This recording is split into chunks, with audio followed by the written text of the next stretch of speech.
My name is Oliver, and I should have never helped my friend clean out his grandfather's house.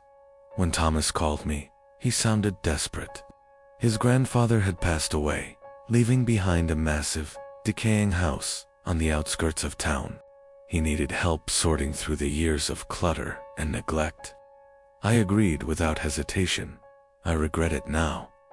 The house was unsettling from the moment we arrived. Dust-covered furniture, faded portraits of long-dead relatives, the faint scent of something rotten lingering in the air.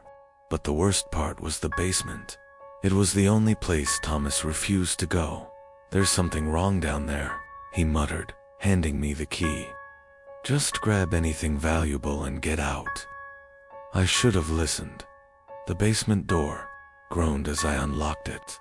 A wave of cold, stale air washed over me. The stairs creaked beneath my weight as I descended into the darkness.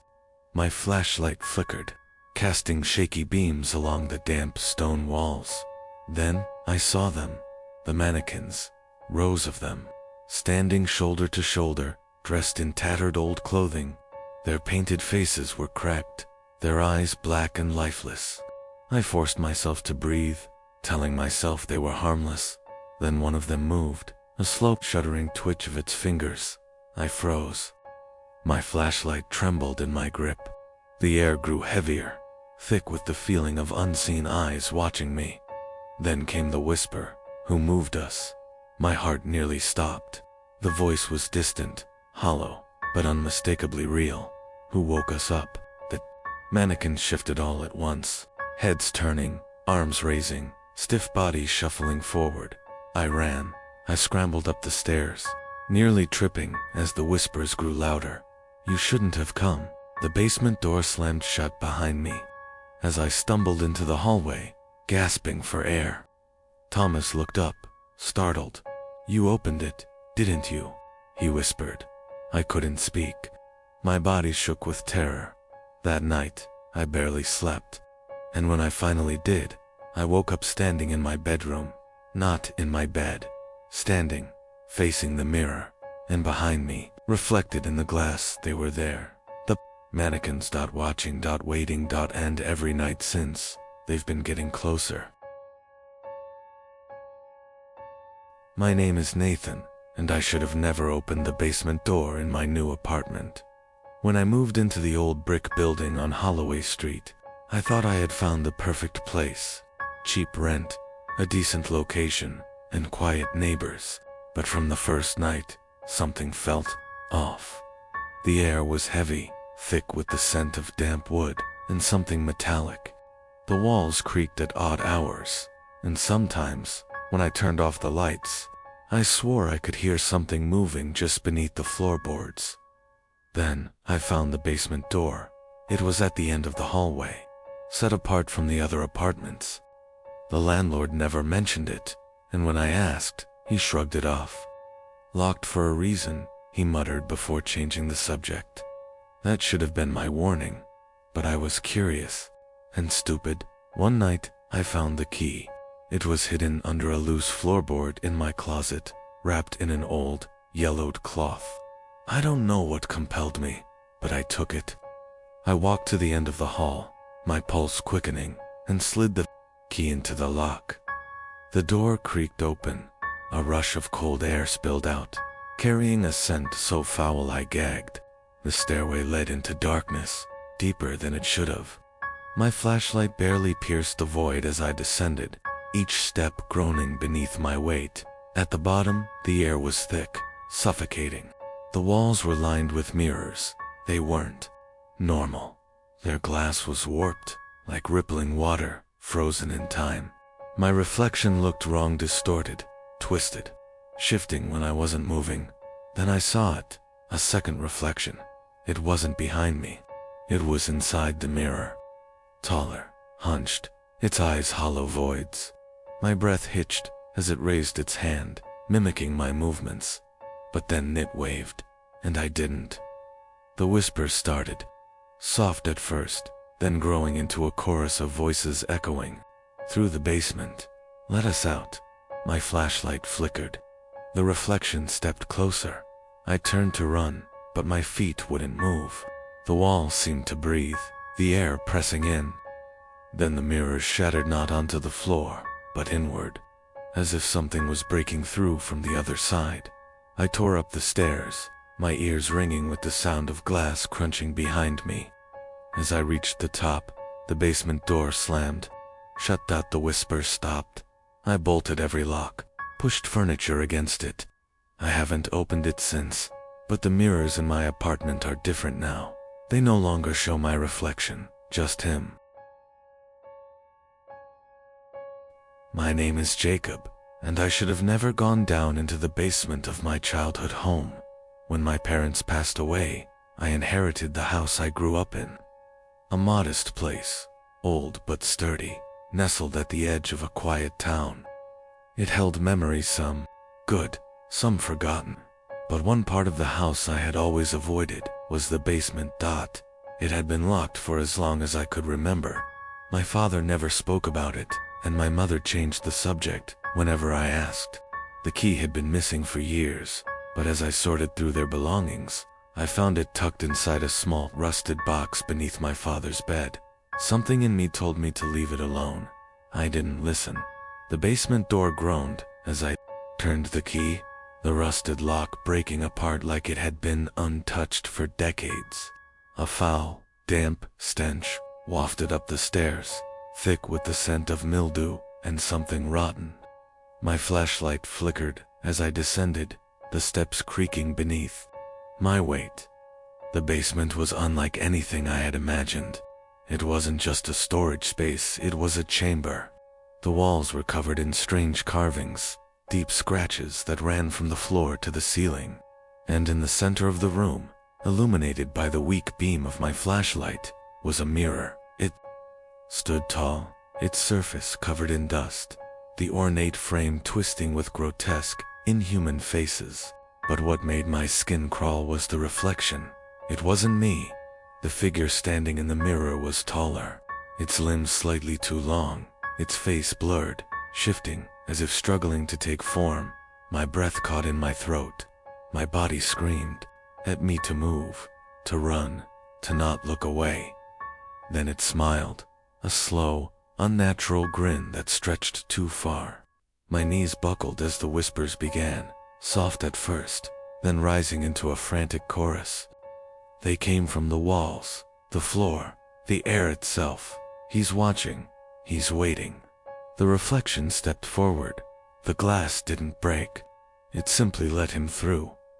I turned and bolted up the stairs, my lungs burning, the whispers turning to shrieks. Just as I reached the top, the basement door slammed shut behind me. Silence. I locked it. I bolted it. I pushed furniture against it, but it didn't matter. Because that night, as I lay in bed, staring at the ceiling, I felt it. A presence. I turned over, heart hammering, sweat slick on my skin. There, in the mirror across the room, he was watching. And this time, he wasn't smiling. He was waiting. My name is Ethan, and I should have never opened the trapdoor in my grandmother's house. When she passed away, the house became mine. A small, worn-down farmhouse in the middle of nowhere, surrounded by miles of empty fields. It wasn't much, but it had been in my family for generations. And I wasn't ready to let it go at first. Everything seemed normal: dusty furniture, faded family photos, creaky floorboards. But there was one thing I couldn't explain. The trapdoor. It was in the kitchen, hidden beneath an old rug. I didn't even know it existed until I moved the furniture around. It was small, heavy, with a rusted metal handle, and nailed shut with thick, uneven boards as if someone had gone to great lengths to keep it closed. I should have left it that way. Instead, curiosity got the best of me. I pried the boards off, the nails screeching as they came loose.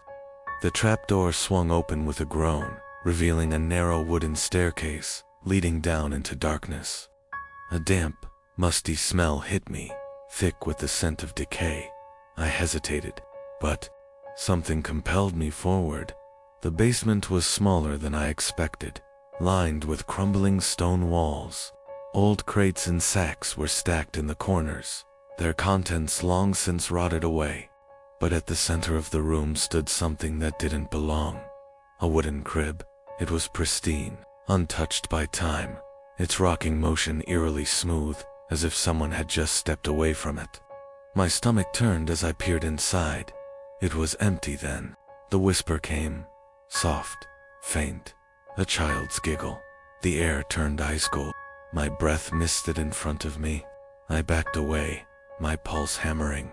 But before I could move, the crib lurched forward on its own, slamming against the wall.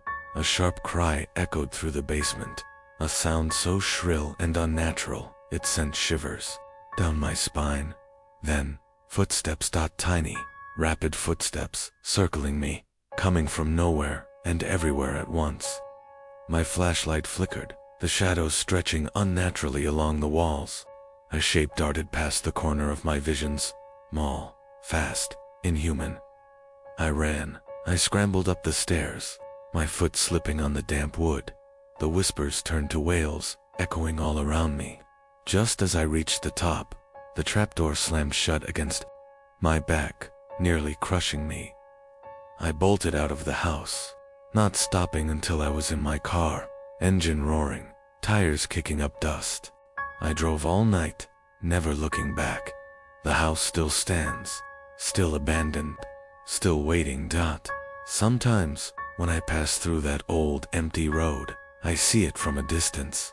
And when the wind is just right, I swear I can hear it, the crib rocking. My name is Daniel, and I should have never gone into that basement.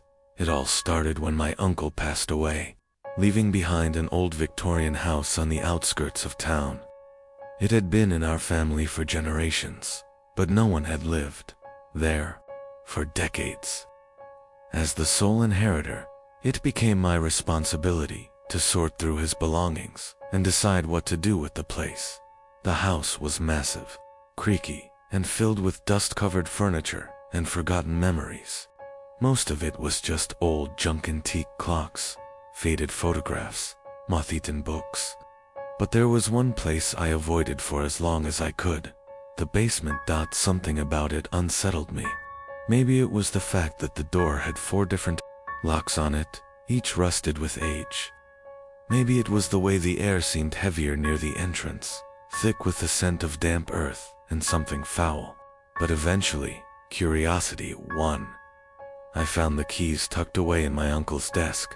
As I slid the last lock open, a wave of cold air rushed out, sending shivers down my spine. My flashlight beam sliced through the darkness, revealing a long, winding staircase leading into the unknown. I descended slowly, each step groaning beneath my weight. The deeper I went, the stronger the smell became, a mix of mold, rust, and something metallic. At the bottom, I found myself in a massive underground room, lined with shelves of strange artifacts. And then, I saw the chair. It sat in the center of the room, surrounded by a circle of crumbling symbols carved into the stone floor. Thick iron restraints were bolted to the armrests. Something told me this wasn't just a chair. I took a cautious step forward. That's when I noticed the walls covered in claw marks. A sharp click echoed behind me. The basement door had shut. I spun around, my flashlight trembling. The air turned suffocatingly cold, my breath coming out in thick puffs. Then, from the darkness, I heard it. A whisper. It wasn't words. Not exactly. It was a sound that crawled under my skin, something ancient and hungry. The chair screeched. As it moved, dragging itself an inch closer to me, my chest tightened with terror. Then, the chains rattled. I bolted up the stairs, heart pounding against my ribs. The whispers turned to guttural growls, echoing all around me. The air thickened, pressing against me, as if unseen hands were reaching out. I threw myself against the door, twisting the handle wildly. It wouldn't budge. The growls turned to laughter, low, guttural mocking. With one final, desperate shove, the door burst open, and I tumbled into the hallway. The moment I hit the floor, the sounds stopped. Silence. No whispers, no growls, just the slow creak of the basement door, closing on its own. I locked every bolt, every latch, every chain. I left that house the next morning, never looking back. I don't know what my uncle was keeping down there. I don't want to know. But every now and then, in the dead of night, I swear I can still hear it. The laughter,